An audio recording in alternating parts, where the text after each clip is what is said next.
Do that again. Okay, this was searching Worth It on Saturday afternoon, May 26th.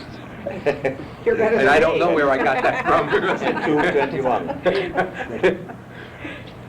So this morning I was taken away to Chicago. Of course I should see some of Chicago at least. Never been in before. Never been in Chicago before. Just pass it along when you're done. So I will try to help Bruce, this birth mother. It's going to get dragged down. We'll pass it, but I'm afraid we'll pull it or something. I will try to help this birth mother. It is a very difficult case because she is rejected. Sorry to be so late. She is rejected by her daughter, which is already 28. So that's a very difficult case. But for me it is also interesting to try to help her. My name is Joe Saul, and I used to be an adoptee. I'm just going to tell you a quick story, and then, because I have no idea what to do with it, but when we marched to Washington last year, we had a ceremony in Philadelphia, and we went back every night and watched ourselves on TV. So when the announcer announced the segment, he said, "We will now hear from Joe Saul, former adoptee." And after I spent all of these years trying to get used to my situation, and they've pronounced me not in this category anymore, I have more work to do for myself. My name's Jane McElvey. I got a loud voice though, Okay. overpowering voice. My name is Jane McElvey. I'm a birth mother. The agency found my son before I did, and he doesn't want to be bothered. How old is he? 19, Oh. soon to be 20. He is young. But I've gotten a couple letters from the adoptive parents, and then he cut that off. I was told that he didn't give his parents permission to write to me, and so he has forbidden them to have any more contact with me. So right now, I've had nothing since the last letter I got was in November Where do you live? in Pittman, New Jersey.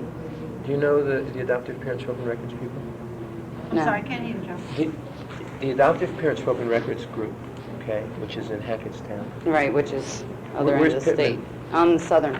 Okay, nevertheless, if you call them, they have intervened for so many birth mothers by talking to the adoptive parents, because they are adoptive parents all of whose kids have had reunions, and they have really done some miraculous stuff.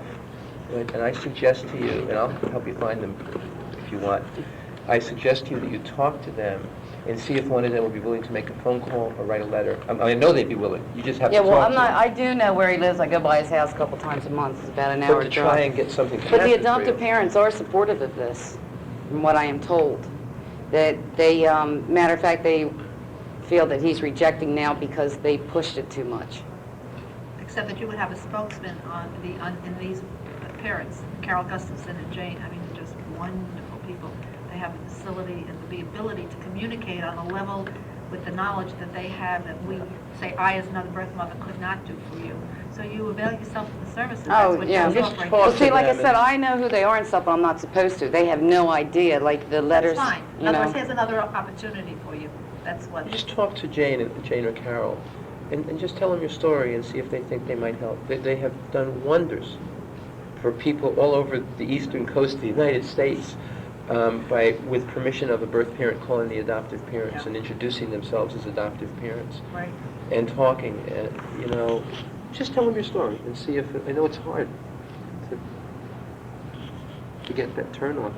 Yeah, this is, but I think eventually he will come around. It's just working through it.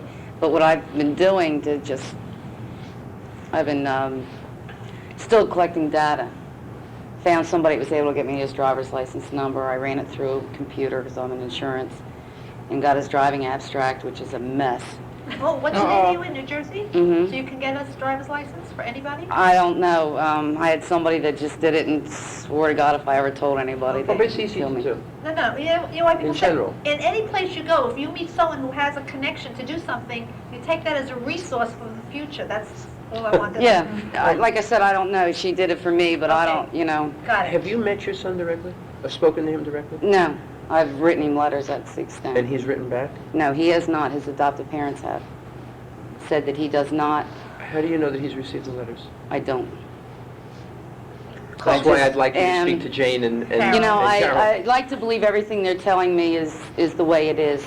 And that, you know, like, but coming here and talking to some people, you know, like now they put a lot of doubts in my mind. Right, you know, it's like, oh, the parents were using reverse psychology so, you know, your son wouldn't meet you, you know? All right, you don't And, know. You need someone in your corner, and Carol and Jane are you know, there. I'm back and forth with a social worker, you know, finally she was giving me a line and I just told her, look, I know who they are, where they are, and I rattled off their names, the adopted mother's maiden name, I got that. Oh, did the social worker ever say to you, why are you looking for your son? No, they've been very, I can't complain. It was the Children's Home Society in Trenton. And I thought they could have done it a lot faster. And the social worker seems to take forever to get back to me with anything. But, you know, they did locate them. And they had to get some course, because I gotten 2 letters from the adoptive mother. You know, they were very general letters, like, he did not go to college, he's working. You know, when I wrote back, well, what kind of work was he doing, that was ignored. They would only, you know, I wasn't asking where he worked, you know. I noticed her letter was so general, so I thought if I just, he had an 88 model car. You know, so I wrote back, well, is it a sports car? Like, you know, what color is it? So they answered it was a sports car, but wouldn't tell me the color. You know, they pick and choose, I guess, the questions. And it's something that they can generalize, but like I said, I go by their house a couple times a month. You catch up with me, and you here for the banquet tonight? Yeah, I'm here You for- find me in the banquet, Monday. and I will find you, Jane, and Carol, and introduce you. And you can talk to them and see if they feel they can help you somehow. You know, but I don't want to make a direct approach to him. If what I'm being told is true, I don't want to really make a direct approach to him face to face at this time, because then that just might throw everything back to I'm him. not suggesting you do. You know, at but all. I've had a lot of people like, oh, you're crazy, you know, go following work. You know, I don't feel, you know, when I went into the search, it was to let him know that I was there. I mean, as much as I want to not only meet him, but have a relationship with him. But my goal, because I was sitting there, everybody, with the exception of my husband, was adamantly opposed to me searching, including the birth father. And people came back to me with, well, what do you have to offer? What right do you have to intrude in his life? And then I would hear adoptees contemplating the same thing on the other end. Well, you know, maybe she made a new life for herself and I would be an intrusion. And I'm thinking, well, he could be sitting there thinking this. I'm sitting here thinking this. And, you know, we could have 20 years go by, you know, with both of us saying the same thing. And so my goal when I started my search was to let him know I'm available. So, you know, with that, I find some peace with that I've accomplished that. But so now it's the waiting game. You have to do what's comfortable for you. If you're not ready to push it, then push it. As long as you're fair. I'm not as far as face to face, you know, I As saw a couple Joe- books I'm going to send him. Yeah, as one at a time. Don't. No, Talk I to don't, one I in don't case even this know. really is coming. I don't even know that you want to send him a book right away. no? My own feeling is that if there's some way, either through Jane or Carol or some other way, to find out if he If is, it's him. if it's really, Him. if he's gotten the letters, if he is making these statements, or if it's adoptive parents are making these statements, I think it would really help to know that, to know how to proceed. But don't you think if it were the adoptive parents against it, she would have gotten a letter by now, we'll contact our lawyer? Right. Because I've heard of that. Yes, but not always. I mean, sometimes adoptees will write the letter back themselves, and sometimes they won't, but we don't know that he even knows. Yeah. And that does make it more difficult. I mean, he's working. Is he living at home? Yes. Do we know that for sure? Yeah, because with his driver's license, I got the address. Yeah, my daughter lives out of the house for 4 years and still uses my address for her driver's license. Yeah, well, I got his tag number, ran that through, and his registration's at the, No, but there. that doesn't, I mean, That doesn't necessarily My daughter's mean car is anything. It's registered not. at my house and her driver's license, but she, I had my car registered in New Jersey for years. I lived in New York City. I Yeah. didn't- The Okay? insurance. Yeah, so there's lots of things that, lots of reasons might not be so, and I think if you can get the assurance of that somehow, Firsthand. that any kind of real knowledge you have will make it easier for you to decide what to do. I said this yesterday in the rap group, I don't know why we're so difficult as adoptees to you guys. I mean, I sort of do and I sort of don't. It's so clear to me that you have a tougher time with us than we do with you. Because we're not ready till we're ready, and you guys seem to become mostly instantly ready when you get contacted. Well, really, by us. I thought all along the only thing that kept me going all these years was I just knew on his 18th birthday he was going to be on my doorstep. I mean, I don't know why I thought that, but I mean, that was the one thing that I really, Kept you going. and then that's what really threw me into a total breakdown I had. And I have 2 other children, and I was advised against, my psychiatrist advised me against telling them that they were too young to comprehend it. The only thing is I would lock myself in my bedroom for a week at a time. Wouldn't talk to anybody or anything. So, and the kids would, like, what's wrong with mommy? Well, I'll explain it when you get older. And I thought, these kids could start imagining anything. So my husband and I sat them both down and told them, and they were They didn't so pull ex- apart, did they? They thought it was great. I got an older brother. Where is he? And when can I meet him? And so they were really. My daughter, as time goes on, she gets mad at me. She'll say to me, I hope your son never wants to talk to you, to get even. And I talk to my kids and I ask them about, well, what did you really think? Because my greatest fear was what they were going to think of me, and that didn't even cross either one of their minds. It didn't. What my son told me was, gosh, Mom, he said, I was so glad when you told me I have an older brother, because I've always dreamed I would have an older brother, and you made my dream come true. Now, my daughter, on the other hand, it really made me mad because now I'm not your oldest. I go, well, yeah, well, your dad's oldest, and you're my only daughter. And, so their reactions were a little bit different for different reasons, but they were both pretty excited. But I am so glad that I told them, because it has enabled me. They did in our local area, Philadelphia area, they did a TV thing on it, and I went on that. And Open My Records, I did Camden County coordinated. We had a few people, and I even got bumper stickers on my car. Of course, new people moved in across the street, and their adoptive parents, and they're not too happy because I wear all my T-shirts that I have, and Maybe you can educate them. They don't talk to me.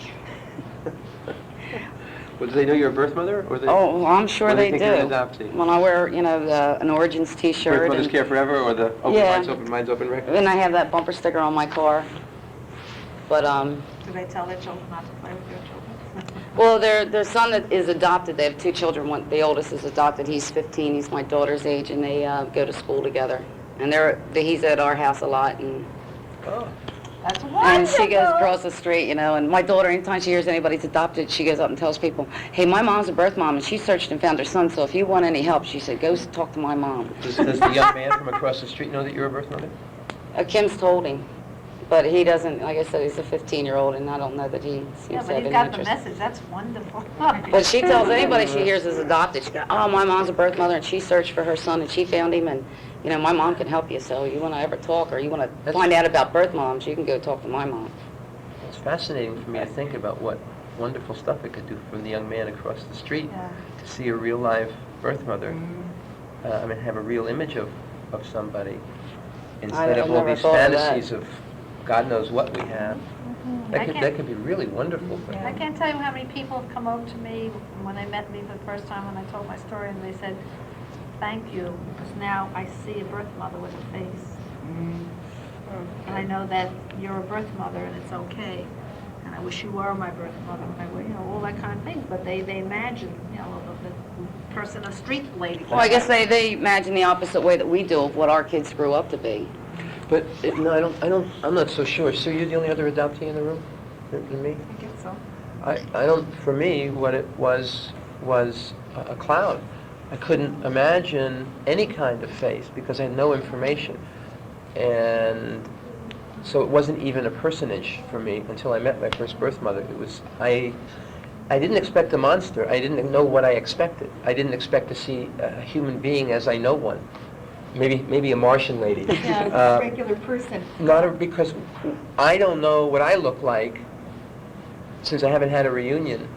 I couldn't. You know what your kids look like as birth mothers in some fashion because you know they're going to have some piece of you, and you know what you look like.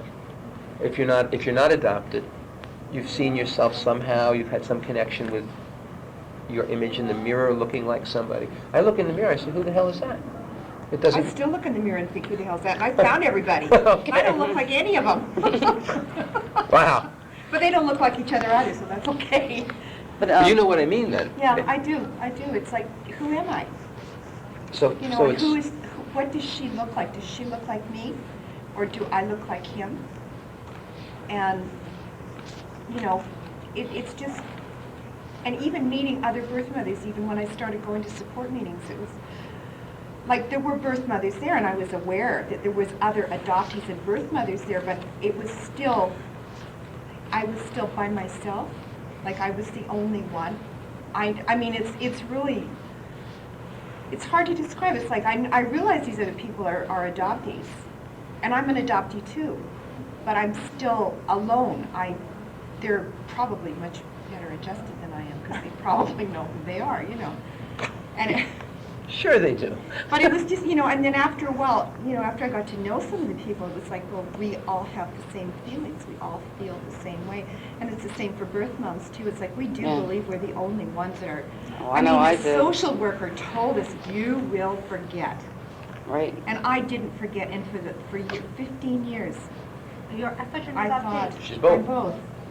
For 15 years, I thought, God, there is really something wrong with me, because, well, it's probably because I'm also adopted, because I can't forget this.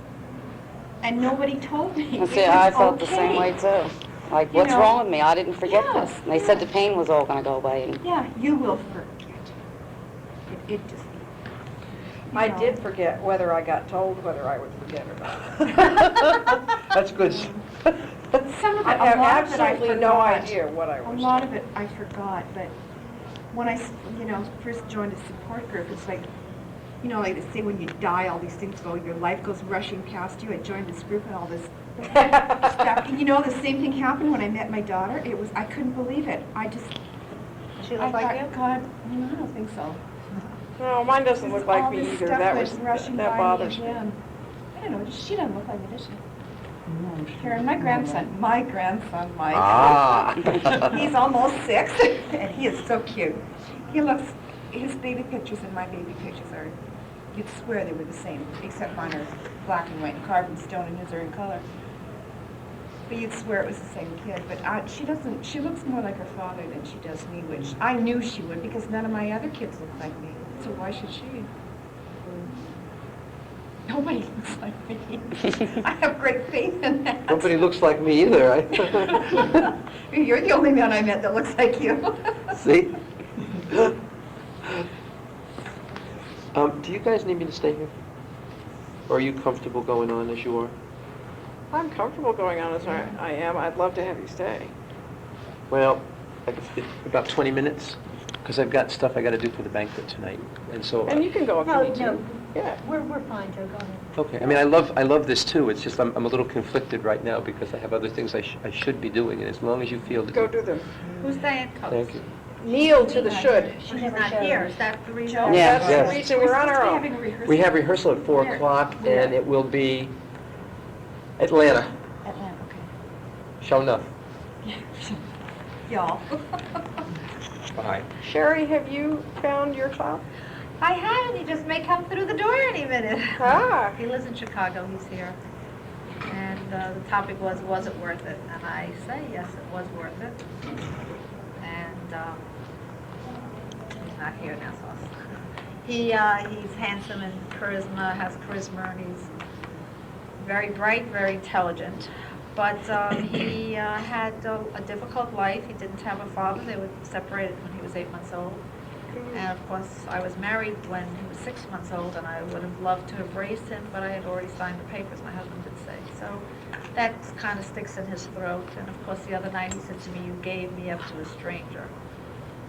I said, yes, Mark, but I was told, you know, the doctor and his wife, and they're comfortable to have it. Every year of his life, I went back to my doctor to live with my other 3 daughters, and I'd ask for Mark, and he has a black curly hair, and he's handsome, and he's this, and he's the favorite of the 2 adopted children, he's wonderful.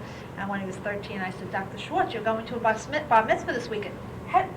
Oh, Sherry, sit down, ask me all your questions, and after today, you did the right thing, you made the right decision, you have a wonderful husband, you have 3 beautiful children, and I believe that story. When I don't know, a few years after that, I went into therapy, and when I told my doctor about I had a child, he says, well, you made the right decision, what's next? And that was the sum total. I don't even think we spent 20 minutes on my giving up a child, because the doctor was not knowledgeable in that. And then he did come up with, don't see Dr. Schwartz anymore, because every time you see him, it brings up all these terrible memories. So I went to him and I said, I am not going to see you anymore. This is my address. If my other son ever comes to look for me, then 4 years later, and I said, I'm going to search for him. Oh, no, he's going to college. You're going to upset a delicate balance. This is your therapist. No, this is the doctor who delivered him, who knows. Oh. He paid off a doctor friend with my child. That's what Mark and I came to decide. So with that, I moved to New Jersey, and then about 8 years later, it's 30. My son is 30, and he has knocked on my door. So I go back to the doctor. I said, Dr. Schwartz, something's wrong. This day and age. He said, oh, I don't think he was ever told he was adopted. And with that, see the crazy lady in the movies? You know, I got an Academy Award. That was me. I said, I was crazy. I said, if he doesn't know he's adopted, I'm going to start. Oh, Sherry, I think he was told. I think, he calmed me down. And he sat in the office and he said to me, I don't know why you want to search for your son. I said, because there's he said, I placed 160 babies in my practice time. You know, he's now about 65, this Dr. Schwartz. He says, and you're the only mother who ever came looking for this son. And he says, if this phone rings and your son's on the phone, I said, just a second, and you could talk to your son. So I walked out, and I spent 2 years, and I did find my son through the underground, and paying huge amounts of money to find him here in Chicago. He has 2 children. And so with that, when I did find my son, my husband was a little off the wall. How do we really know he's your son? All we know is the same birthday. The only one that really knows it's your son is Dr. Schwartz, because we couldn't really get into records. We had somebody who says, this is your son. Do we really know? He says, can you imagine going into this son's life, embracing him, bringing him into the family? You want to, and all of a sudden, oh, I made a mistake. You know what you can do to hurt this child. See how we refer to them as a child? He was 34 when I found him. So with that, Mark got the sense. He says, Mom, you did all the work. I'll take care of it. And he calls up the answering service with doctors off on Friday. He says, hello, this is Dr. Bourne's son. I need to speak to my Uncle Jerry. And so in 5 minutes, Dr. Schwartz called him back. And he says, I need to know who my birth mother is. Well, I don't know. I delivered 100,000 babies. He says, come on, give me a break. You'd have to deliver 25 babies a day without no days off. He says, well, I delivered 10,000 babies. He says, I want to know who my mother is. He says, well, I don't know. He says, how many mothers came every year on my birthday asking for me? And Dr. Schwartz says, oh, now that you bring it up, I think there was one person who always asked. But Dr. Schwartz, I need that name. He says, I can't divulge a confidence. Now, after I joined the movement, I was told to send him a registered letter hereby authorizing you to give my information out. I did all the things I'm supposed to do. And he told me in his office that if a call came in, and he says, God damn it, he says, my father's dying. He never supported me. My parents were separated when I was 8 months old. I never had a father. My mother's an alcoholic, and I have a chance at a new life. I'm sorry, I can't give you your name.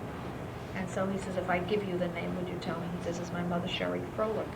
And he says, you found her. That's it. So we had the reunion, and then he came in 3 weeks later, and of course he went right to Dr. Schwartz's office to talk to him. And I barged into the office, and the nurse, you can't go in there, he's examining someone. I walked in, and the doctor turned and said, Sherry, you found him, and turned to my son and said, your mother has been looking for you from the day she gave you up. And so that made my son feel very good. But what I found was a young man who has defied convention from his problems, not having a father. He fathered 2 children with a black woman, so he's not married. He chooses, well, he was living on the street pretty much. He gambles. The good things is that he's not on drugs and he doesn't drink. He does drink? Does not drink, and he does not on drugs. And he's not a homosexual. In other words, I was looking at all the things that, you know, I was prepared for him.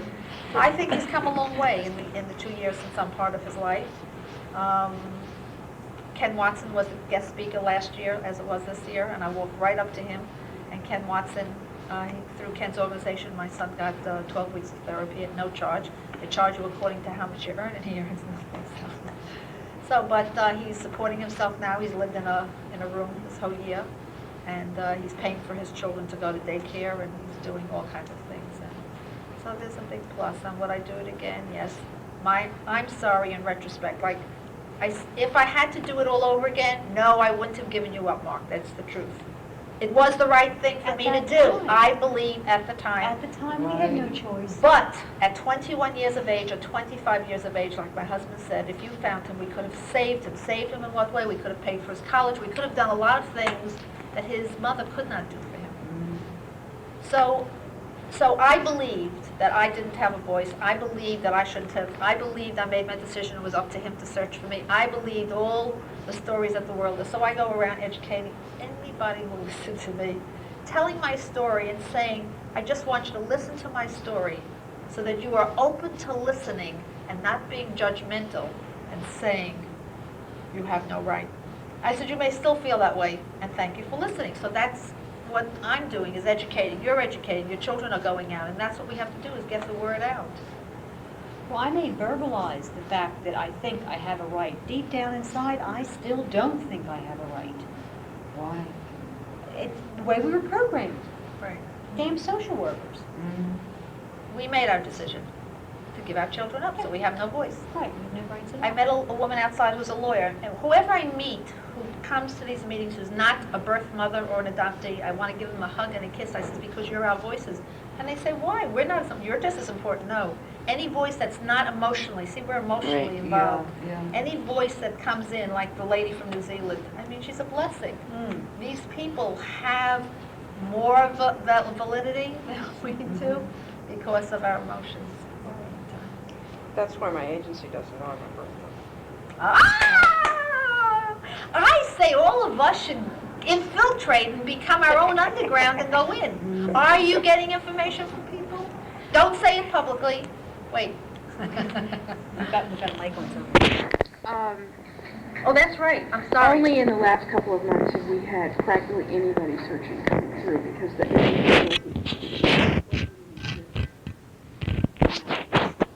so at this point, we're giving everything in the record and we're still being legal and whiting out the identifying. But we simply Xerox the record Okay. and white out the names. Oh, by the way, someone Which got can be held that. up to the lights. Which, no, They no, hold- we yes, I we just wanted Xerox to- it again. Oh. But in fact, you're still getting an awful lot of information. And plus, we have a new I'd like everyone to intermediary meet my system son, and as Mark crummy Floyd. as, hi, Hi. You have to interrupt her in this sentence.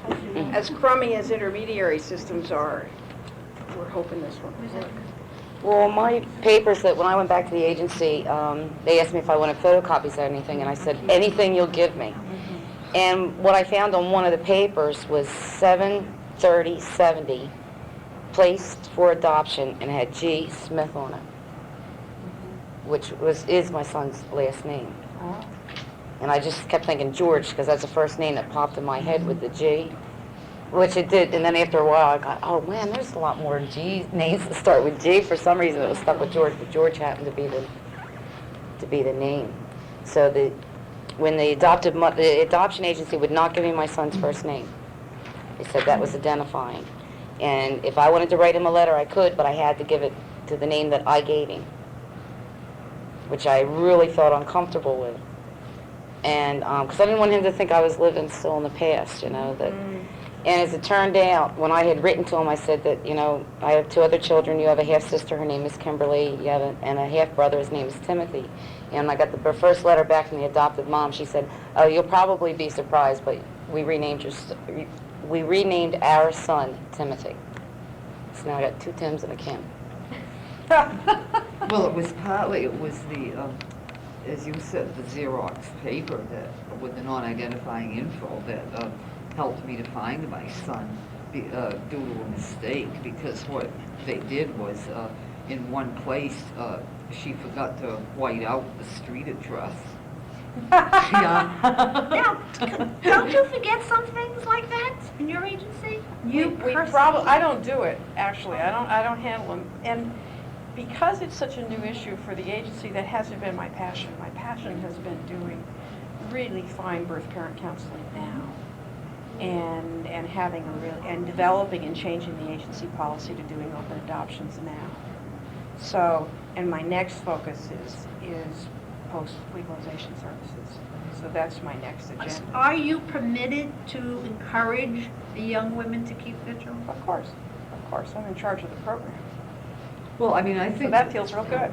Now, okay, I'll talk to you later. Well, plus I think, that mores have shifted, I mean, in the last 25 years, so Oh, that, yes, they have. agencies would be more, Agencies, I positive think the towards it. standard now is agencies are supposed to be absolutely neutral. right. But I think my agency would go for changing the program to family preservation and adoption services rather than pregnancy counseling. And that's the light I got out of So this you're conference. bringing this back to your agency? Yeah, sure. I'm also here taking care of my own stuff. Right. Now, Joe told us something today. He said that if anybody goes to an agency and says, I'd like to find my child or my parents, and the agency says, why? He says that's a wonderful basis of writing the state board, because the counselor is supposed to be non-objective, not coercive, not coercing or whatever. And if you go in and say, I like this, and they says, why are you looking for your son, you gave him up? If they say anything like that, you take that person's name and report them. And there's a newsletter that comes out every week or month, and they'll get like a check or something or whatever. Report each person that is not objective. But they had those That's unethical laws. conduct. That's That would be unethical. unethical conduct. Right, so I don't know if people know that we should be writing. The other thing that blows me away is everybody calls and asks for non-identifying information. Nobody ever calls and says, tell me who my family is. It's because Because the support groups advise you against that. Why? Just take what you can, because they're not going to give it to you, and if you ask for you have more shot of getting something with a non-identifying than the Except I identifying. would give somebody more, I would play with the system more if somebody would ask. Yeah, but If that's- somebody just asked me for non-identifying information, then in fact, that's what we do, because we don't see tell people to ask everything. for everything. Ask for your name, ask for identifying information. Because you just might get Because it. we're, in BC, where I'm from, the way that the government controls all the information, the birth information, and they keep track of every letter. They put out a report once a year, a major government report, and the Department of Social Services, which handles adoption and post-adoption services, whatever that is, we still haven't figured that out. They put in a report and they will tell you how many people requested information. 715 people requested information. Out of those 715, 500 requested identifying information. Some people only request medical information. There's always adoptees that go, well, I just want my medical history. I don't ever want to meet my mother. And I'll say, well, I'll tell you what your medical history is. Your medical history is your mother had the usual childhood diseases and she was in good health. That's what your medical history is going to say from our service. So we tell people just to ask for everything, because they do keep track of how many people ask for what, and eventually somebody's going to have to realize there is something very wrong with our system. So you are a social worker as well in an agency? No, God, please. Oh, no, in your agency, you're a social Me? worker? No, I'm a Do they know that volunteer. you're a birth mother? No. So you knew to keep that a secret? What? You said you're an agency Right. and a birth mother? Yes. And they don't know that you're a birth mother? No. So my question is, you knew to keep that a secret so that you could work? Oh, yes, right, that's my reason for keeping it a secret. That, I might be able to work more effectively to change things, because, they wouldn't think I was biased. I love telling the story of someone who went into a social worker and says, I'd like, my name. Well, I can't give you the name. And then they're talking, and of course she says, well, what's your favorite food? You like fish? I like fish. Have a good day. I have to go now for my next appointment. Her last name was Fish. So, and you know something, you have to pass this on, because, in other words, perhaps hidden- you'll come across a fish name, and that's an opportunity for you Right. to do it. So you're not Right. revealing anything, and you are. So, you know, you pass these stories on, and each story, maybe you'll tell 10 more people and help them. Well, that's why I tell people to get any information. I don't know whether they left that in intentionally, the adoptive father's name, you know, first initial and the last name. Of course, looking for a Smith is not, you know, it wasn't, yeah. But that's how I was able to confirm who he was, because the first time I had his name, I had the name I gave him and his date of birth run through the motor vehicles. My cousin called me back and she said, look, she said, we ran across a Jonathan Baker Smith. Well, I had named my son Jonathan. You know, and she gave me the address and, you know, the date of birth, the same hair color and the same eye color. And so what I did next to confirm that was was to call information in the northern part of the state to see if a G. Smith had a phone number, and there was no G. Smith. So then after I got the name Timothy, we ran that through, and then the address she gave me, and I called information, I gave them the exact address and everything, and they gave me the phone number. So to me that confirmed that he was, but I don't know whether the social worker I have to deal with now is the same one I had to deal with 20 years ago. And I don't know whether she did that intentionally. But you were talking about the laws and the cautions, and I mean, they did all that to me in 1970. And I went back and researched law books about birth mothers' rights. And back in 1970, they were supposed to have counseling, which I never got. They were not allowed to pressure you in any way. They were to say totally neutral in the thing. And I mean, they're the ones that sat there and gave me a piece of paper, drew a line down the middle, and said, okay, this is you. And the only thing we can put in this column is love, because that's the only thing you can really offer this child, where the adoptive parents can offer the wealth, they can offer good education, they can offer, you know, the best clothes, you know, and everything, not only what your son needs, but everything he wants as well. And they just kept doing that because I kept fighting them. And which makes my situation a little bit worse is my mother's agreeing with them on all this, and I found out my mother was a birth mother, and it surrendered a daughter who was raised as a cousin. And my mother... And you didn't know that at the time? No, she came out one day with it that she was a birth mother, and she forgot. So there's no reason why I shouldn't forget. And she told me she had a boy. The only thing is, this boy is a spitting image of my mother, wears her hair exactly alike, and I was attending a boy was a girl? It was a girl. And I was attending a family funeral. A great aunt died, and as I was walking in this church, there stood Carol, and that's when it hit me that, you know, she lied, that it wasn't a boy, it was a girl, and it was Did you go Carol. up to her and say that I think we're sisters? I didn't know how to handle it. This was maybe about 8 years ago, and I didn't know how to handle it. I haven't done it yet because right now, if I did it, it would be just to spite my mother, because she keeps calling me up and begging me not to approach her. But So in other words, once if you I adopted- think I resolved, yeah, because when we were growing up, when we went to family, she was at all the family, you know, like my mother was able to be with her on the holidays because of the family. She was invited to her high school graduation, to her college graduation, you know, to her wedding. She's a cousin of yours. That's how she was raised, but when we had family functions when we were little, she always had to bring a friend, and she was not allowed to play with us because she was adopted and she was special, and she had to have special friends. So, I mean, to keep us away, you know, from each other, that all of us. So, like, this is what I can't understand with my mother, and I have, needless to say, a hard time with my mother. But right now, if I went to her, it wouldn't be out of, you're my sister, it would be to make my mother madder than hell, to defy my mother, and that's not right. And I think once I resolve the issues with my son, then maybe I can do this as a sister. I think that, well, you don't have the opportunity, but if you talked about finding your child and she's an adoptee, you have a conversation that allows her to search. Well, she's got to know that it's my mother. I mean, you look at them. I mean, they are like identical twins. It's amazing. You know, I was interested in what you were saying about, So then she had a good like, life. you had Yeah, she did. met your daughter last December, I think you said, but you haven't heard from her since then? Well, that isn't quite true. Oh, When I met her, it was preliminary to her coming to my wedding, which was January 1st. And she called up about 10 days before the wedding and said she wasn't coming in, and that it was too intense and she wanted to slow it down. and that she didn't want to stop it, but she wanted to slow it down. And then I received a wedding present, and I haven't heard anything. A wedding present? Yeah. You got married? Yeah, I got married, finally, after all these years.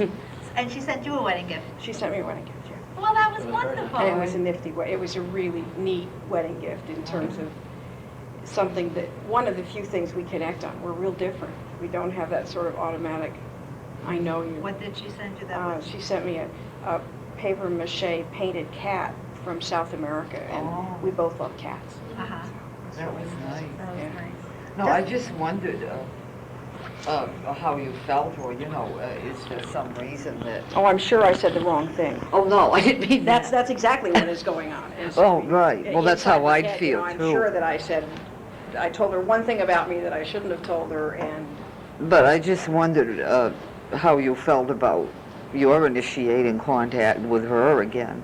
I mean, is there some reason you don't do that, or... well, I want to respect her. She wasn't looking for me. I knew I was looking for her. She needs time to get used to. I think that's what I hear a lot of times is the person that's searching has really taken sometimes several years, and all that time they're getting used to the idea. For the person that's found, this is a complete surprise, and they probably have prepared themselves for never finding.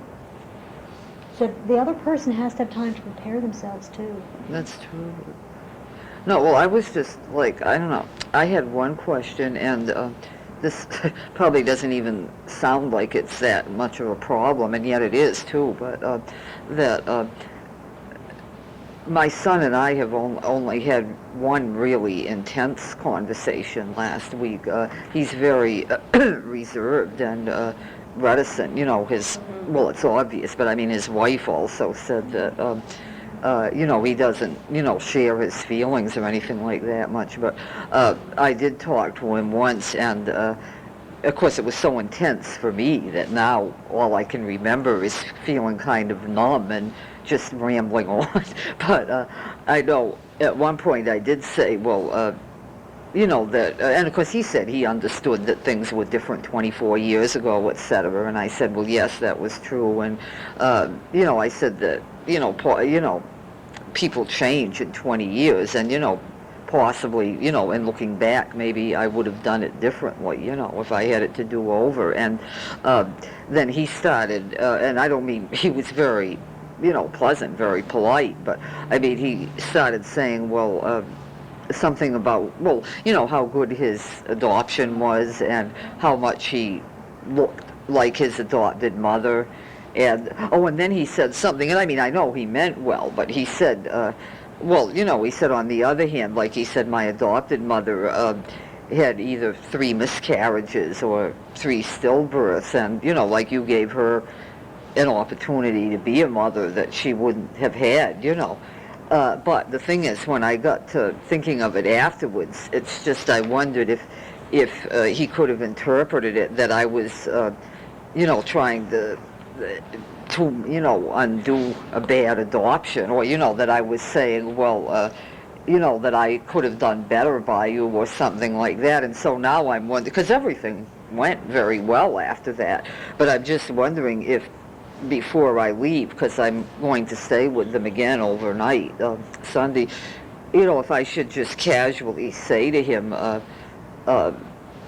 you know, that, I mean, of course I said this in my letter, but to repeat again, well, you know, that I have no intention of threatening the memory of your adopted mother. I mean, she's gone, as I said. It's a memory, but of course that can be even more tricky.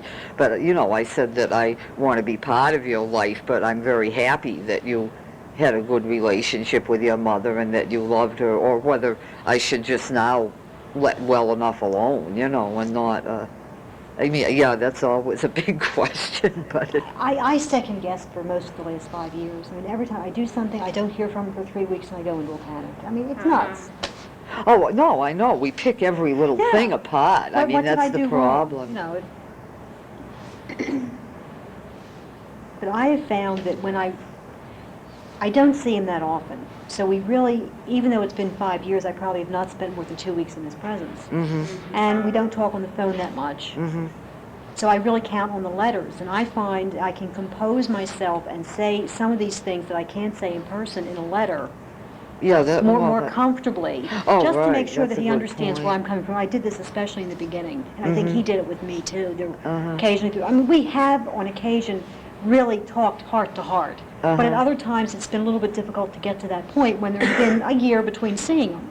Right. So there have been times I just kind of snuck something into a letter and then gone on to something else, just to make sure that he understands. Right. That there's so much guessing how they're reacting when you don't raise them. Right, I know. And I mean, right, and it's like, well, you know, we're so afraid of losing them Yes. again that, Mhm. and well, of course, it's like, and I mean, this is easier said than done, but I said to a friend of mine before I left, you know, inevitably, because it's human nature, you're always going to do or say something wrong eventually, but I mean, it doesn't mean that, you know, everything has to blow apart because you do, but, you know, initially, that's not that easy. But also, initially, I think you're very concerned about what you're saying, and if you have made what you consider a mistake, you're aware of it. The other party is not. Right. I had an experience recently where someone girl I'd been very close to in high school, we kind of drifted apart over the years. And we just got together again after almost 20 years of not seeing each other. And the things she remembered that we shared, and the things I remembered that we shared, I remembered things I had done stupidly when I was learning to drive, for example. Neither one of us liked to drive, but I remembered a couple really stupid things I had done. She didn't remember them. And she remembered other things she had done that she felt were stupid that I didn't remember. So we have very selective memory. To say, just to say casually, I'm really glad you had a good adoption experience, and not hook it up with, I don't want to take her place, I don't want to mess with her memory, Right. and just sort of underline, you know, that you were thinking about what he said about his experience and how glad you are. You had a good one. Yeah, yeah, that's a good Sounds point, yeah. But I think you're right. We focus on what we're sure we did wrong, and Well, and plus, yeah, when you get into stuff that in any way hints of comparing yourself with the other mother, you're on dangerous ground automatically, so. yeah, right. Well, talk about expectations. You were expecting that he would show up. Yeah, I did. Yeah, and I had no idea that I had the expectation that, one, she would look like me, and two, that she would be like me, because consciously that is not my expectation. I used to say, I'll never know what she'll, one of the things that bugs me is I don't know who she looks like. And her birth father and I are incredibly different physical types. And so I was consciously real aware of some real possibilities that she would look very different from me. And yet, her baby picture, her head was shaped like my family's. She looked like a Prentice in her the one baby picture I've had all these years. And so in my heart, I was sure she was going to look like me, and I'm really disappointed that she doesn't. I just, No, that would be disappointing. so we have those hidden expectations, even though we know better. Well, no, as someone said, of course, the other day, that one of the heavy parts of reunion is giving up the fantasy we've had of our child, you know, all these years. Yeah, I hadn't even thought about that, Yeah, that is hard. It is, I- I know, I'm You know, I realizing that now. Think about what would my daughter be doing? What kind of a person has she become, you know? And it's like with our other children, you want them to be the best people they can be, and you want them to, you know, have and do and all these other things. And when as I say, my daughter, she's in a lot of ways she's like me. She has my temper, which is, she has a father's temper, which is even worse. You know, I mean, I just look at her and I think, my God, you have got the worst of me and your father. You know, not that she's all bad, because she's not. maybe. She's got a real sick sense of humor, which I have I'm a sick person. I do have a terrible sense of humor. It's just really disgusting. I'm ashamed of myself sometimes because I laugh at it. Maybe this is birth mother humor, I don't know. But she has the same sense of humor as I have, which is wonderful because we just look at each other at times and just roll laughing, But I look at her and I think, God, you are living in this dingy basement suite, which is, it's a dump. It's a dump. She's like me, she's not a housekeeper, which makes it look even worse, and I think, why, what's wrong, the people that I gave you to, okay, the social worker told me, these were wonderful people. They gave me the impression of great wealth because they couldn't tell me their name because if they did, I would immediately recognize it, which led me to believe it was somebody famous. Mm-hmm. Her father sells houses for a living, so maybe, I don't know, maybe he had a house for sale in my neighborhood when I relinquished, I don't know. And I look at it and I think, the things that have happened to her as she was growing up are not things that I wanted for her. They're not things that my kids had to put up with. Not that it's been a really bad life. There's a lot of good things that happened to her. But it's, the whole thing that I don't know, maybe I was disappointed because we were reunited because that puts an end to my fantasy and it puts an end to a lot of things for me that maybe I was not ready to give up yet. But there's still I look at it and I think, all these things that I had hoped for her and had fantasized for her, and now I have to face the reality. I mean, she's happy. She's perfectly happy the way she is, which is, I'm growing to accept it, and she's still, I know she will not take any help from me, so I try very hard to back off on, well, let me buy you some coffee cups that are cracked and chipped, she will let me spoil her son. She will let me spoil him rotten, which I do. She married? No, she's not married.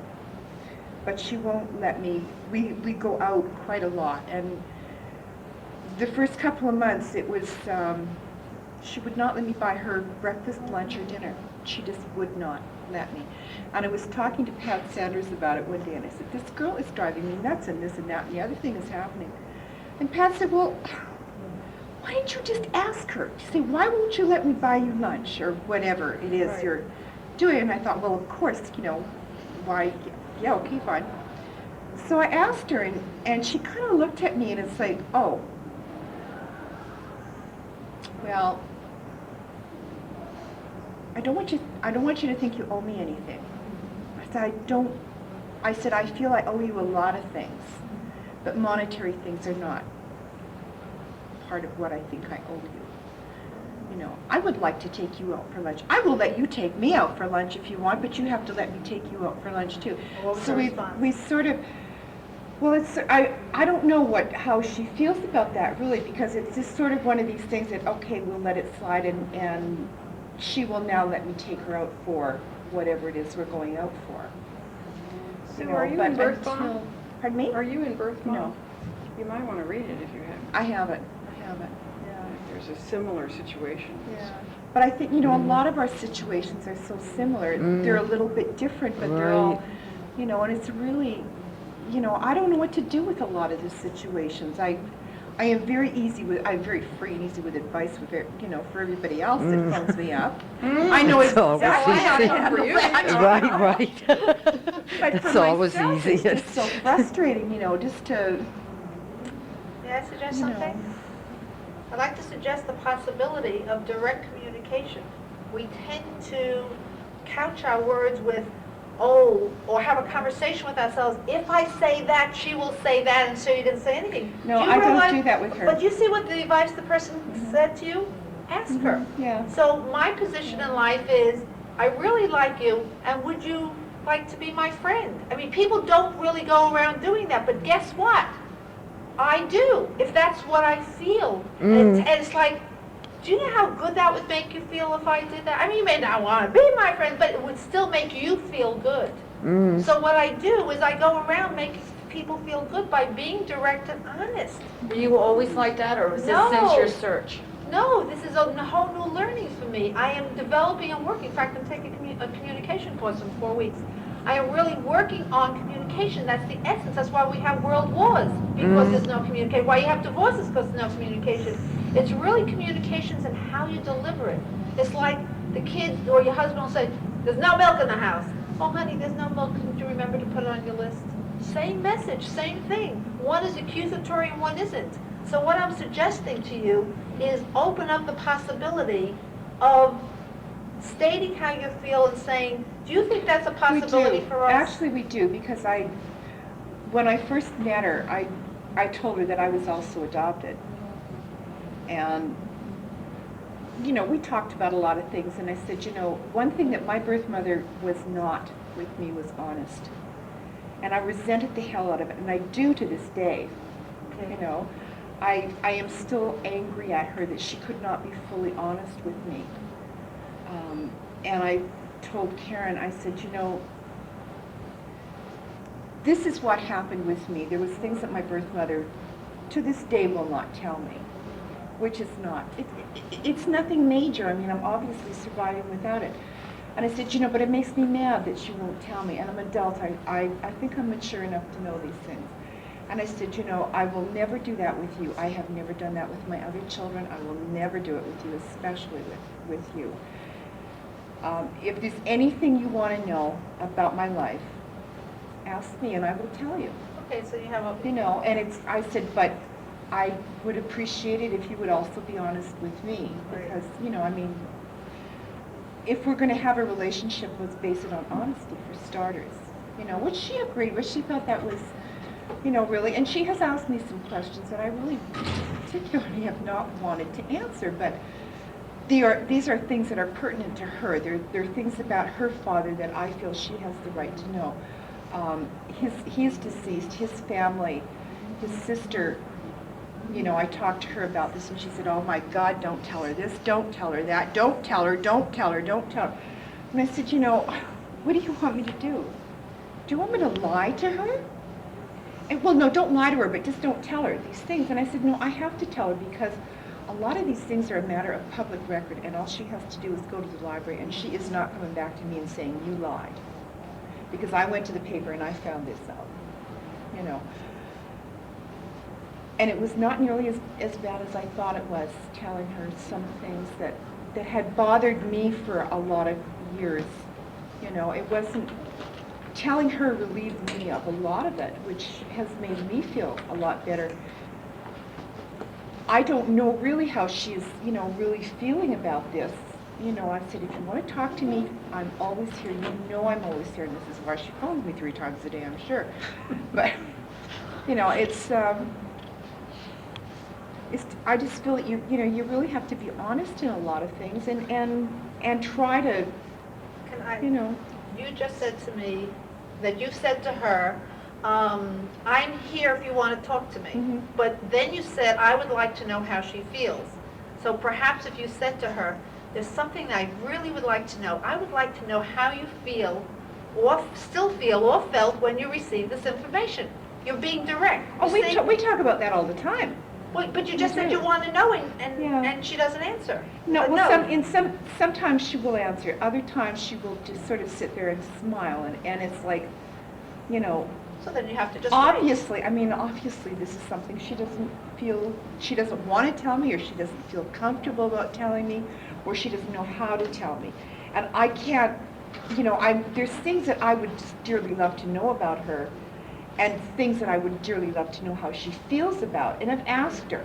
Well, then you just have And to it's wait. sort of like she's not ready. And I can't walk up to her and just grab her and say, okay, you sit down and we're going to sit here until you tell me. No. You know, it's like, I would like to know how she feels about things, but I feel that in her time, she's going to tell me. Like, in her time, she's going to ask me things. I mean, I've told her a lot of things.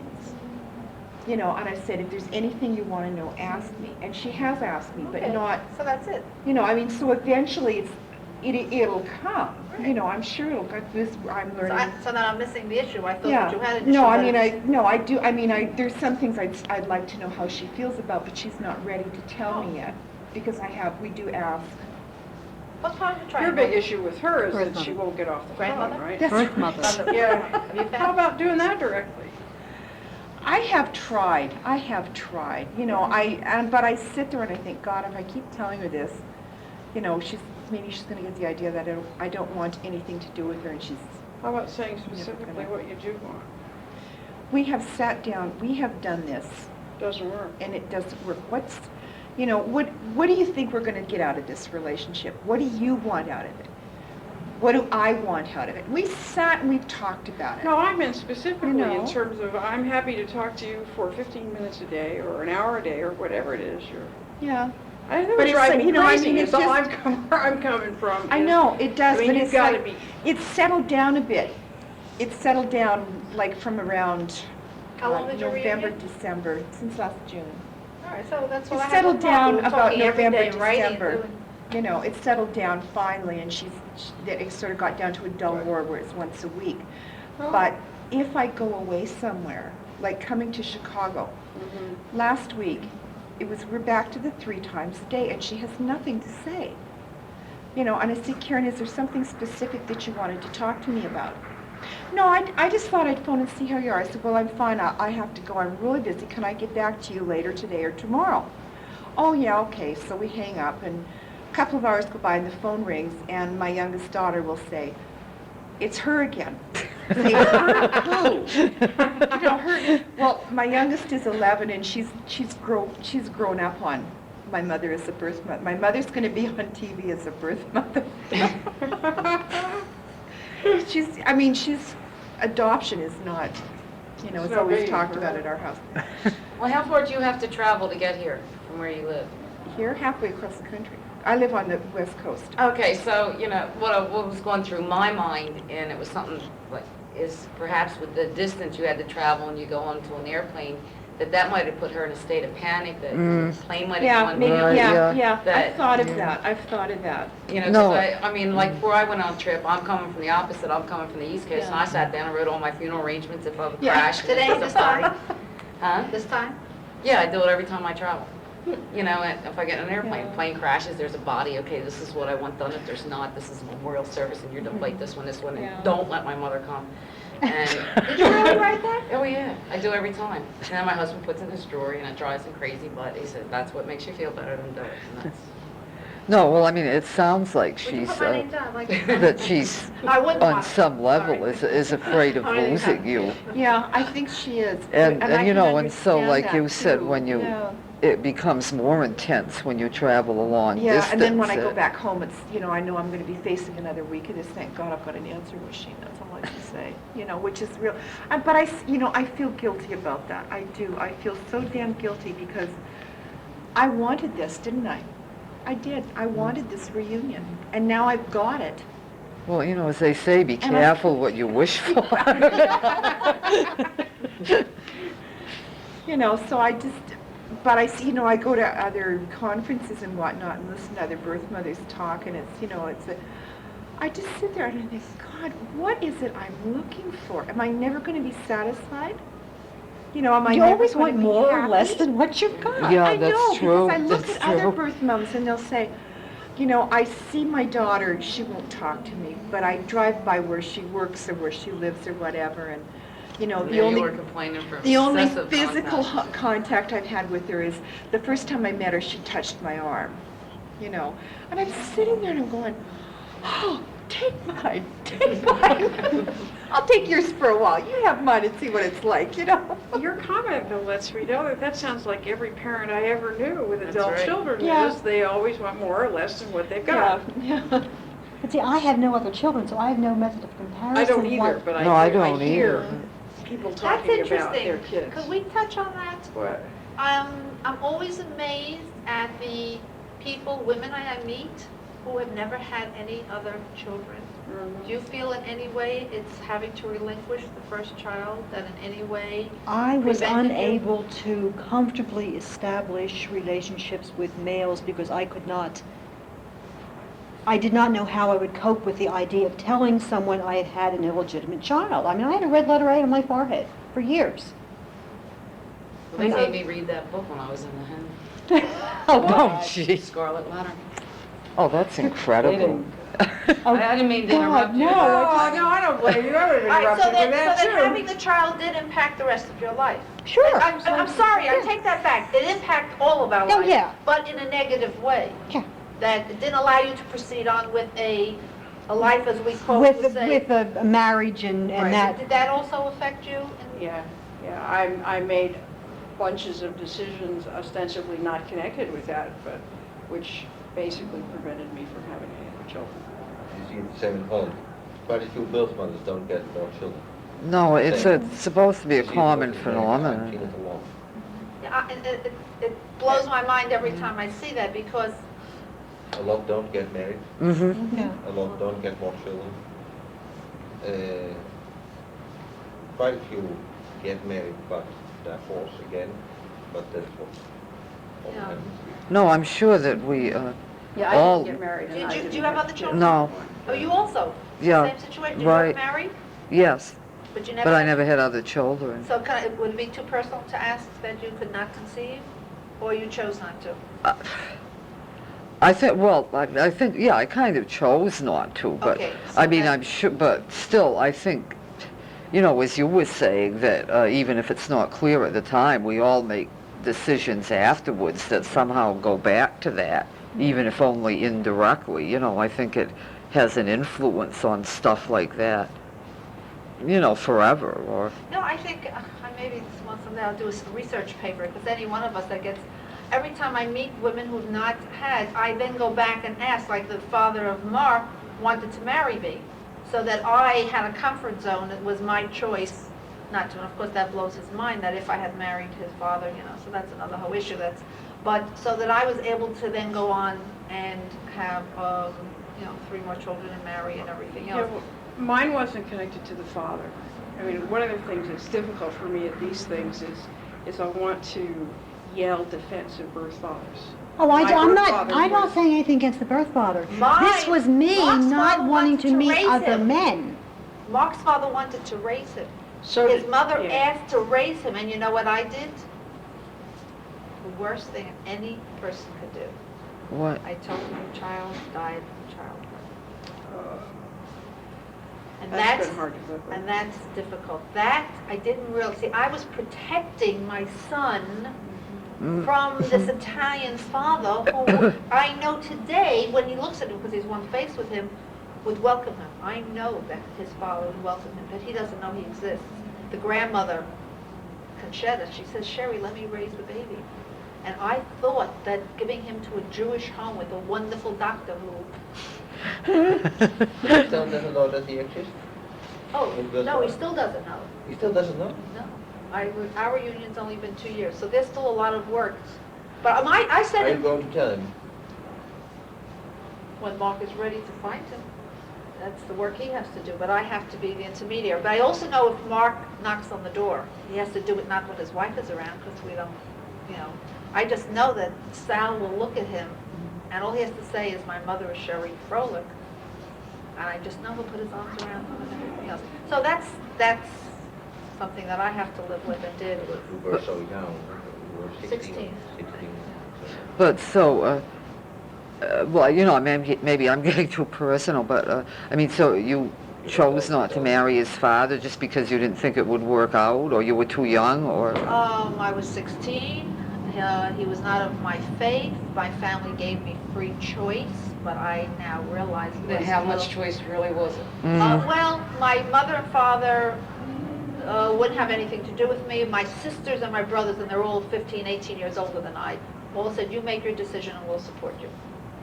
So I did have support, and he came to my sister's house with his parents, and the parents refused to take what I said over the telephone, and they said, I'm sorry, Sherry and Sal was supposed to get married, we have to see her. And he came, brought me flowers, it was Valentine's Day, and he said to me, I'll always love you. And she said to me, I would like to raise the child, and he said, if you change your mind at any time. And then when I met my husband and was married within 6 months after I gave birth, my husband says, can we raise the child? And I had signed adoption papers too early. I had a year at that time in New York. See, my parents wouldn't let me out of the home until they were signed. So my papers were signed within a week. Well, I signed mine within 3 weeks because I just felt I wanted to go to college, I wanted to get on with my life, and so I signed. So I made a lot of incorrect decisions in Well- retrospect, but was right for me at the time. But, right. But you were only 60. You were a child, Right. so- Yeah, so that's, Well, my situation was a little similar because I was 18 and, had started college and, had just left home. And I could have, my son's father wanted us to get married. I didn't want anything to do with it. My family wanted to be supportive too, but at the time I just felt, well, I was just starting out on life, this was You wanted- the way it was supposed to be, and, but,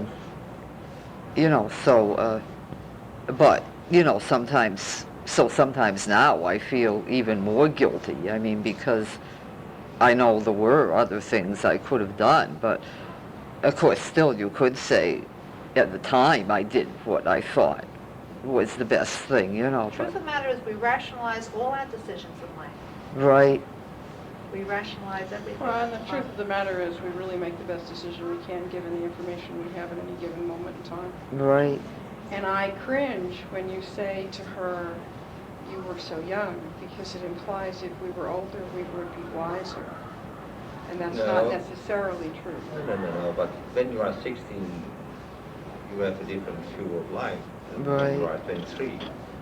So Not I necessarily. would feel more guilty when I would be 23 in doing bad things than when I would be 16. But we Just didn't do a rational. bad thing. Follow me? Isn't anyone going to say anything? She's right, we didn't Right. do that thing. I'm only thinking of whatever. I'm focusing on, please be aware of the implication of what you said to people who made a decision later.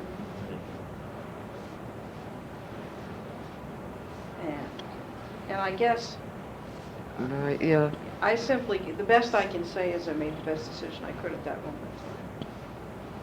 And it was an incredible mistake for me. And I I'll think be for most of eternally it, it was grateful the that it was only not a decision. mistake for her. No, it wasn't. I really did have choices.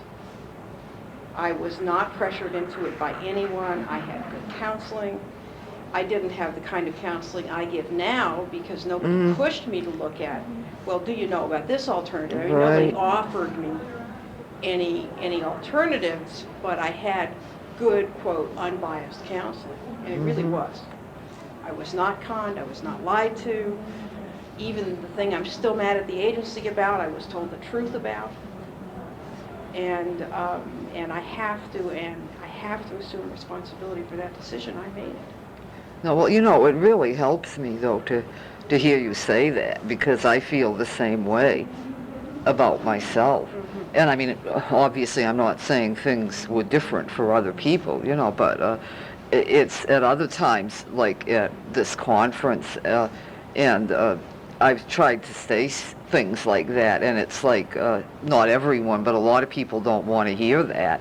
It's like they jump in and say, oh, no, you didn't really have choices, and, I feel like Some people saying... really didn't. No, I know, I understand that, but I mean, that doesn't mean that was true for me, we're all different, It's almost like people do not want to hear that an agency was okay. Sometimes I get Well, that. yeah, I think I that's, think that, that's the right, statement you were trying to. And a lot of people Portray. don't want to admit that maybe they did have choices that they just never took. right, yeah, oh no, easier- I'm sure that's all Easier part to of hear it. somebody to say that, no, I had a choice and I made a very informed decision. And it's like, well, what, are you saying that you're better than me? I think this is what a lot of people do. Yeah, you know. so now I don't And it's, say it anymore, well, you but, should say it because it's, I mean, well, I know, we're supposed to be talking about truth and Right, honesty and right, adoption. And it's like, this is my truth, whether you like it or not. This is my Right, truth. right. And, I think those of us within the movement, we've got to start learning to accept yeah, no, that's other true. people's truths other than, the wicked social services woman came and snatched my baby out of my arms and kicked me out the door and slammed the door and locked it and, all this other crap.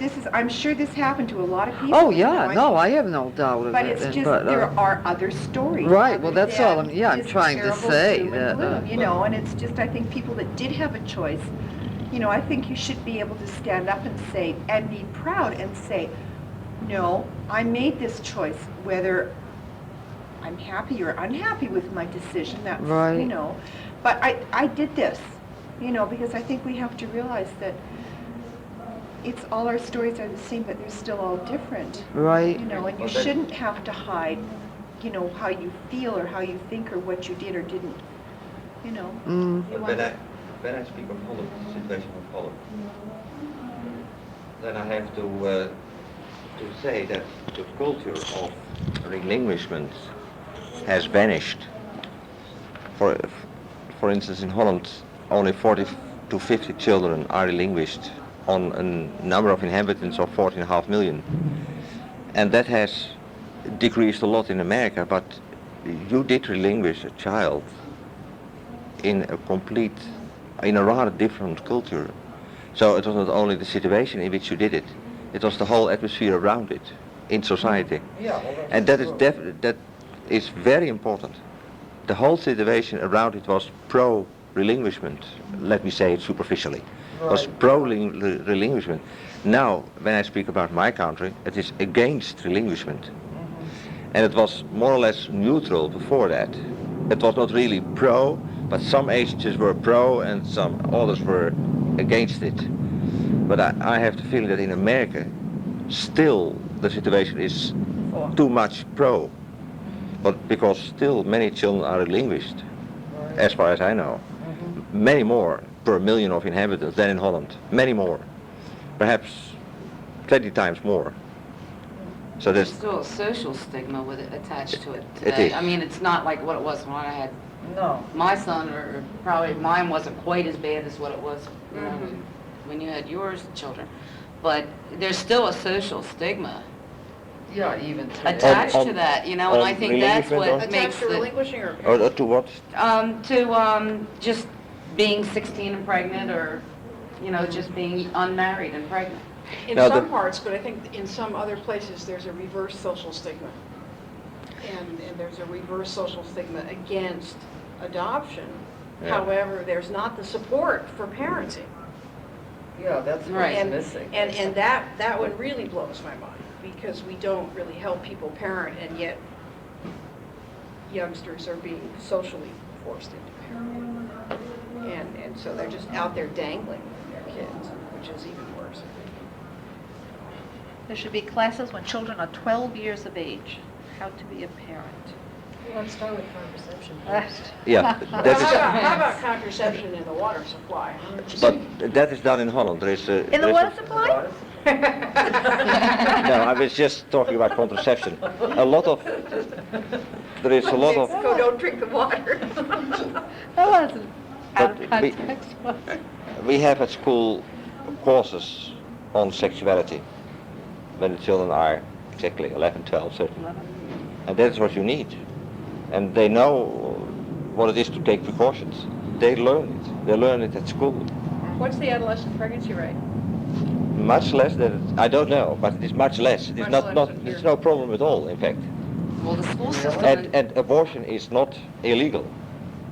And we have a lot less abortions than the Americans have. I've seen the figures per million of inhabitants, much less.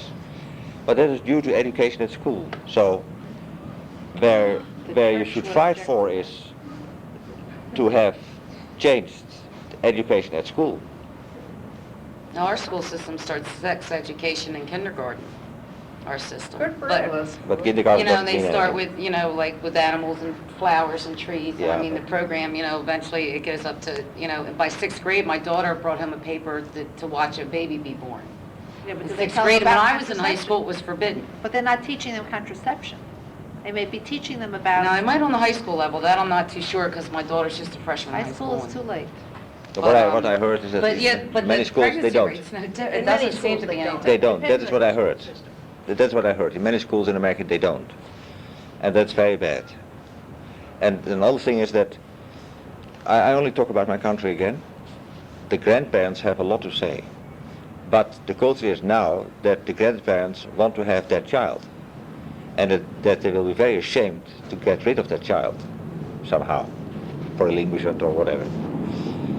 So the child belongs to the grandparents as well. also when the child is 15? I have some problems with that. I have some professional problems, but Yeah, I know have what you some mean. personal problems too, because one of the big reasons that I placed my daughter apart from the cultural ones, like I didn't want her to grow up being, quote, illegitimate, and I didn't think I could ever get married and have a man truly accept her and love her because she was illegitimate. And that's talking about, it was What year? 1962, folks. But we don't. The other part of it was I wanted to save her from my crazy family, and by God, I yeah. did. And You if did. I was in a system that said my parents had rights to her, You know, I just. that would have... No, I don't want to say I that. would have done anything to protect her from my crazy Yeah, but that is your case. I talk about general cases. And then I say that grandparents nowadays don't want their grandchild to be relinquished. Well, I think that's true here, is that many More, grandparents much more do here, not want yeah. their children to be really... My younger sister didn't have to relinquish her 3 before she got married. But we don't talk about illegitimate anymore in Holland. Look, the word illegitimate doesn't exist anymore in Holland. I know. Children are children. And quite a few couples don't marry and get children. Well, that's becoming a lot more socially accepted now, even in our country, than what it was, 20 years It ago. is. But, It is changing. people aren't, oh, they're living together, and then, No, that's not anymore. I mean, in you fact, don't see that as much. I mean, it is socially accepted. In fact, it is advised. Young couples, please live together. Don't get married yet. Because you don't know whether you like each other. So that is what parents say to their children. Actually, I've heard there's in the United States, a slightly higher divorce rate among people who live together first. Yes. Yeah, I've heard that recently. Having lived with the man I married December 31st for 10 years, I chuckle about that, but I wanted to say something you said, follow up on something you said earlier. You asked her if her direct communication was post-reunion, that now she says what she wants to say and sort of asks for what she wants, and you said, were you able to do that all your life? Or did you start doing it after you searched? Didn't you say that? yeah, something like that. And what I wanted to say was, I have been preaching to people that I'm a psychotherapist in private practice also, and so I do lots and lots of education for self-esteem and how to take care of yourself and how to ask for what you want. And it was always a struggle for me to do that, and I would do it only when I could think it out ahead of time and figure it out and plan it out. And I just realized in the last couple of months that I'm doing it over 50% of the time without even thinking about it. Yeah, well, see, And I it could feels never... like I have so much just more internal confidence. Now I know where she is. That's how I couldn't have stood up and said to a group even 5 years ago, I'm a birth mother. I mean, I lived in the fear of anybody finding out, and I have absolutely no confidence. I belong to an organization called Eastern Star. I went through the chairs. I got to the next one to the top. I haven't been back since, because I had lived in a fear somebody's going to find out that I had this baby, and I always wanted to go to college and be a teacher. Never went back. My parents made me go back to high school, but after I graduated, my mom wanted me to get married to this guy because he was real nice and he accepted the fact that I was, a used package and, so, I got married. It got me out of the house. But I can be open and honest about it like now, but I couldn't even a couple years ago. When I first started attending support group meetings, it amazed me and it really impressed me that women got up there and said, hey, I'm a birth mother, and was proud. I mean, not as something you go out and brag about, but it's like, hey, it's a part of my life. And up until really the last year and a half, I haven't been able to do that. I would sit for the first 6 months of going to support group meetings. From the time I walked in to the time I walked out, I just sat there and bawled my eyes out. Listened and cried the whole time, and I could never speak. I could never say, I'm a birth mother. But, now it's like, I just feel like it's so, since with the truth and the honesty, I've only been able to do that through the support and all the psychotherapy that I've had, and I've had a lot.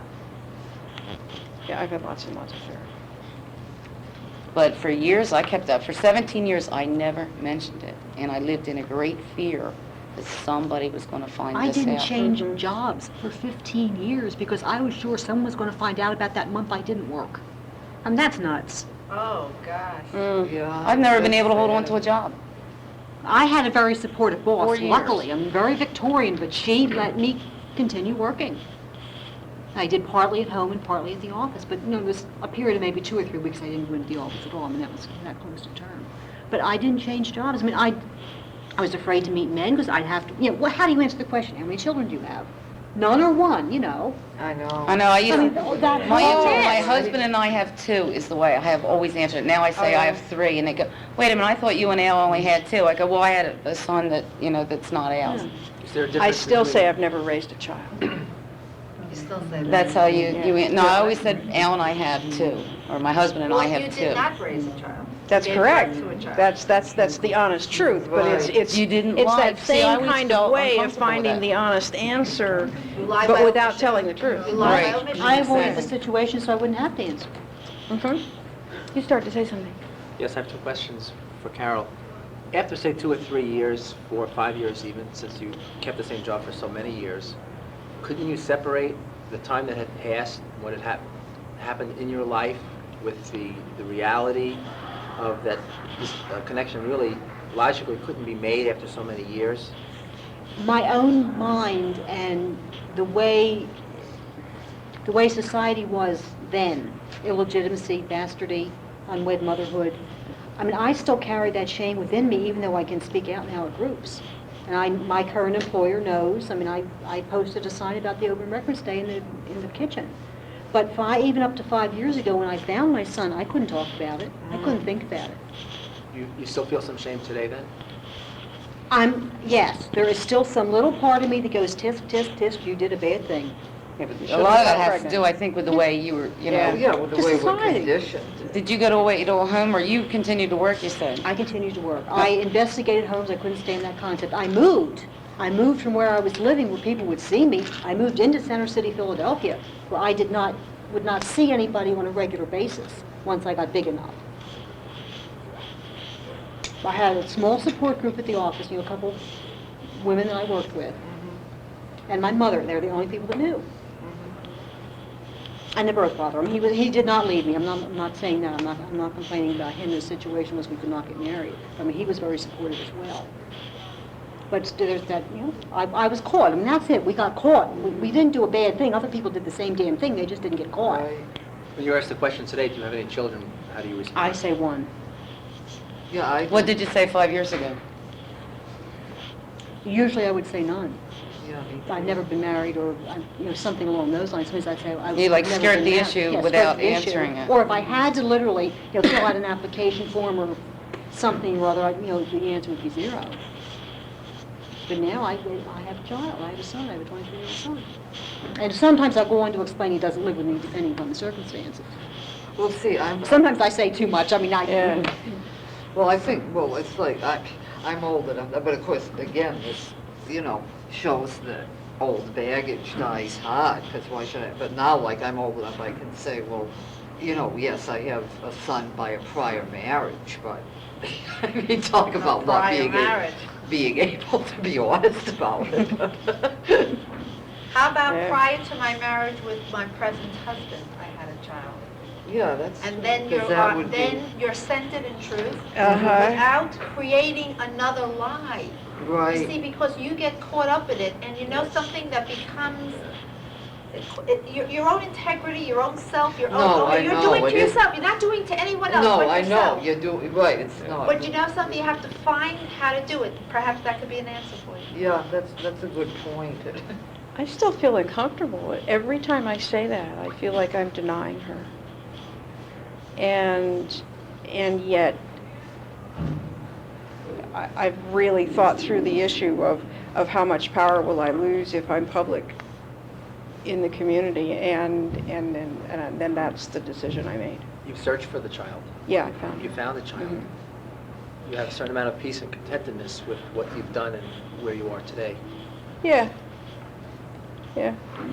Certain amount. I don't So think you haven't people- denied the child. And not in my personal life, only in my professional and public life. No, everybody in my family knows about her. What's more important, though? Your positiveness with the situation, how you ended up coping with it where you are today is more important than what someone else thinks. So you don't have to show the world, you don't have to not deny even a little bit to everyone in the world.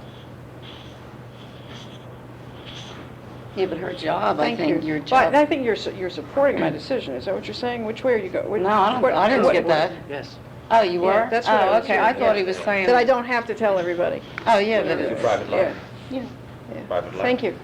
It doesn't mean you're not denying in entirety, because every single person you don't tell the absolute truth to. Yeah, or they don't share everything personal about yourself. that's true. And I you agree don't. with that. Lots of people in my public life have no right to So it's perception. do anything than my name. I'd like to give you an opportunity for an opening for the future, and that is that you are one day going to use this information in your public life when it's going to make a difference in the world.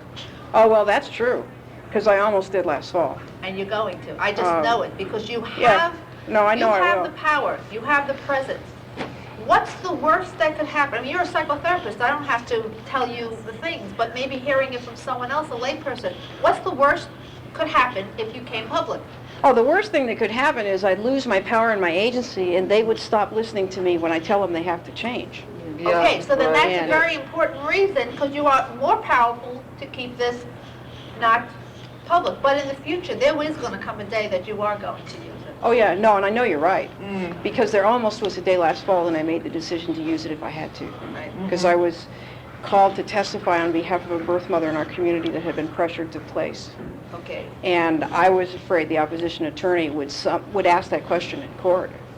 And by the way, And I just decided, well, if he does, I will. perfect. I'd like to tell you the story, you know, the Baby M case. The lawyer who was at the first the convention last year, the lawyer spoke. He said a judge that's on the Supreme Court, not the Supreme Court, a judge of a high level, Appellate court. he received a call from this judge that says, hello, I am Judge so-and-so, and how are you? And I hear you're trying the case. And the conversation was going on, how did this judge find me? The bottom line is, she says, I prefer not to come public, but if you need me, I will testify as to the pain of giving and relinquishing a child, and baby M's mother is absolutely right to stop it right now. He says, I did not have to use her. We won the case. So that really brought tears to my eyes. I have chills now thinking of, so we can use our knowledge, our pain, and our experiences positively in the world. That's why I've done TV interviews locally, nothing, nationally, and I've done some interviews in the paper, because what really helped me was seeing other women stand up and say, I'm a birth mother. And I figured if I can, do that and not feel ashamed of myself or, worry about what people think, because I really don't give a damn anymore. Right. Well, I did for years, but not anymore. That it would help bring up more birth, because all our opposition for open records is, right now, they're using the birth mother. Right. Well, we promised these women the confidentiality. Absolutely. And I figured if I get up and say, which I never asked for it, I was told that is it, that's, like everybody else was. But, if I stand it might bring, if I could just bring one other birth mother out of the closet, but I know it's a great feeling to have that closet dusted out and the skeleton out of there.